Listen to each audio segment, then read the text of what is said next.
Hello बच्चों, lecture number 2 में आज मैं लाया हूँ एब्सोल्यूट रिफ्रैक्टिव इंडेक्स और रिलेटिव रिफ्रैक्टिव इंडेक्स। इसके बारे में डिस्कस करेंगे। चलिए देखते हैं बच्चों, एब्सोल्यूट रिफ्रैक्टिव इंडेक्स क्या होता है। तो मैंने यहाँ समझा रखा है।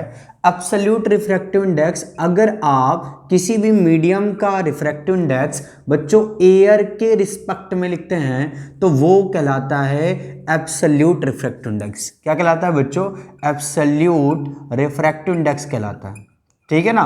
तो जरा ध्यान से समझिएगा क्या बोला है। इट इज द फॉर्मूला होता है mu equal to C upon V, जहां पे सी क्या है बच्चों? Speed of light in vacuum या एयर, और वी क्या है? Speed of light in medium. तो क्या बोल रखा है? It is the ratio of velocity of light in vacuum और air to the velocity of light in medium is called क्या? Refractive index. बच्चों कैसी क्वांटिटी है तो आपको पता रखना है, स्केलर क्वांटिटी है। तो ये कैसी क्वांटिटी है बच्चों? स्केलर क्वांटिटी है। अगर हम इसकी यूनिट की बात करें तो बच्चों इसकी यूनिट क्या होगी? मीटर पर सेकेंड। ये भी मीटर पर सेकेंड, यानी कि यूनिट नहीं है, तो यूनिट लेस और डायमेंशन लेस क्वांटिटी है। अब बात करते हैं तो हमें यह पता चला कि अगर हम किसी भी मीडियम का रिफ्रैक्टिव इंडेक्स एयर के रिस्पेक्ट में लिखते हैं बच्चों तो वो कहलाता है एब्सोल्यूट रिफ्रैक्टिव इंडेक्स। आगे बात करते हैं रिलेटिव रिफ्रैक्टिव इंडेक्स क्या होता है, तो इसे भी सीखते हैं बच्चों। ध्यान से देखिए मैंने क्या लिखा है। When light passes through one medium to other, then refractive index of medium 2 relative to first is written as 1 and 2। बच्चों कैसे लिखते हैं? तो अगर आप क्या कर रहे हैं, कोई भी लाइट रे बच्चों एक मीडियम से कहाँ जाए? दूसरे मीडियम में, बट फर्स्ट मीडियम एयर ना हो तो बच्चों क्या कोई दूसरा मीडियम हो, सपोज दैट मैंने मान लिया वाटर है और दूसरा मीडियम क्या है बच्चों? ग्लास। तो हम यहाँ पर लिख रहे हैं कि ग्लास वाटर से ग्लास में जा रहा है, तो बच्चों ग्लास का रिफ्रैक्टिव इंडेक्स लिख रहे हैं वाटर के रिस्पेक्ट में है, तो यहाँ पे क्या लिखूंगा मैं? WNG। तो ये हो गया बच्चों रिलेटिव रिफ्रैक्टिव इंडेक्स।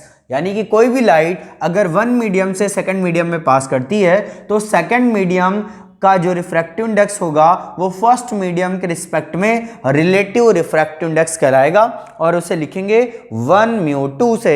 बच्चों से ब्रेक कैसे करते हैं तो यहाँ पे ब्रेक करना सिखाया है। 1 mu 2 equal to mu 2 upon क्या?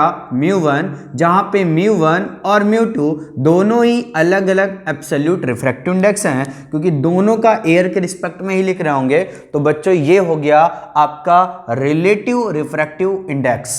आई होप आपको ये समझ आया होगा। चलिए आगे बात करते हैं बच्चों कंडीशन फॉर नो रिफ्रैक्शन। तो कंडीशन फॉर नो रिफ्रैक्शन क्या होता है इसे समझते हैं। अगर बच्चों कंडीशन फॉर नो रिफ्रैक्शन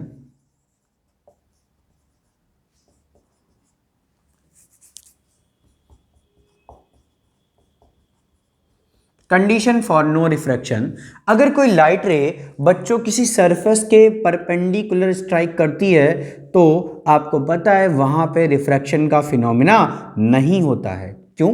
क्योंकि बच्चों नॉर्मल भी इसी डायरेक्शन में है तो एंगल ऑफ इंसिडेंस क्या होगा? 0। अगर एंगल ऑफ इंसिडेंट 0 है, ये रहा आपका फर्स्ट मीडियम और ये रहा क्या बच्चों? Second medium. ठीक है ना। तो आपको स्नेल्स लॉ लगा सकते थे बाई स्नेल्स लॉ।